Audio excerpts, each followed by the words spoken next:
परमेश्वर ने कितने कितने कष्ट उठाए। आप तक पहुंचने के लिए उस परमात्मा ने भिन्न भिन्न भेष बनाए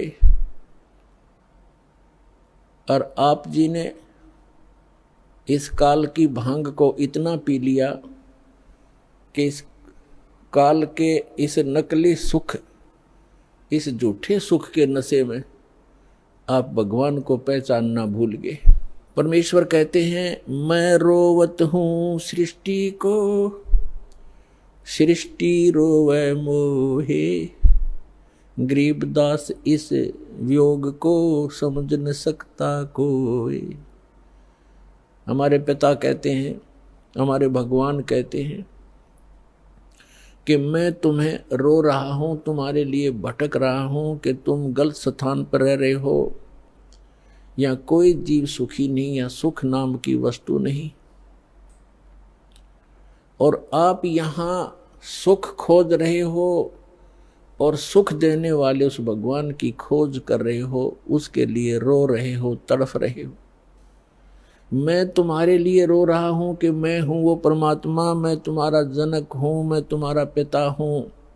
आप जी ने ये गलती की जिस कारण से आप इस काल कसाई के यहाँ फंस गए हो।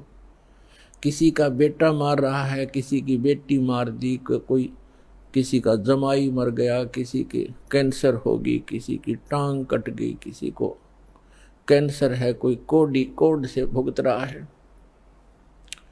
और शेष बचे हुए ये सोचते हैं कि हम ठीक हैं। यदि आप रोग रहित हैं, कल मृत्यु होगी, फिर गधे बन जाओगे, तो क्या खाक ठीक हो आप? इसलिए परमात्मा याद दिलाते हैं, कबीर ये माया अटपटी, सब गट आन अड़ी, किस किस को समझाऊं या कुएं भांग पड़ी।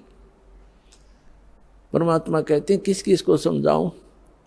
इस काल भगवान ने इस नकली सुख की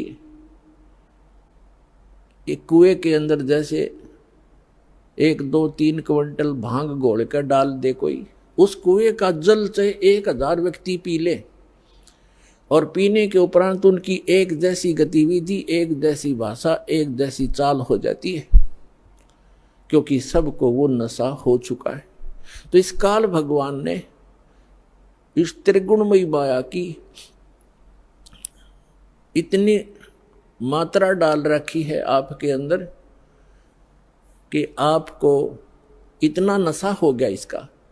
जैसे किसी के पास बढ़िया मकान, कोठी हो जाती है, कार हो जाती है, उसको नशा है वो, और वो फूला नहीं समाता, और वो भूल जाता है बालक कल मृत्यु हो जाएगी, ये कार कोठी तेरे साथ नहीं जाएंगी, यहाँ बुद्धि क्यों नहीं आती आपकी।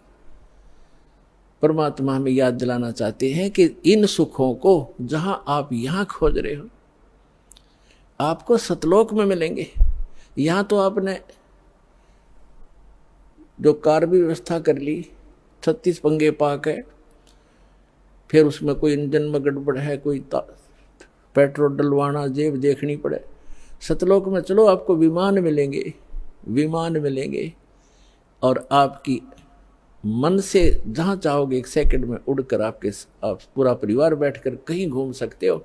कोई पैसा नहीं लगेगा, आपको सब वस्तु मुफ्त मिलेंगी, सब सुख होगा, आपकी कभी मृत्यु नहीं होगी। आपका ऐसा ही परिवार वहाँ सतलोक के अंदर होगा। अभी तक ये मूर्ख बनाया करते थे नकली संत कि वहाँ प्रकाश ही प्रकाश है, चेतन ही चेतन है, आत्मा उसमें जाकर ऐसे मिल जाती है जैसे बूंद समंदर में। फिर खाक क्या करेंगे वहाँ जा करके? इससे यहीं दुख सुख यहीं ठीक है। तो उनको अकल थी नहीं, ज्ञान था नहीं, उनका सवन भाव नहीं था, क्योंकि उनकी साधना गलत थी, उनका ज्ञान गलत था। वो काल प्रेरित थे, काल के भेजे आए हुए हैं।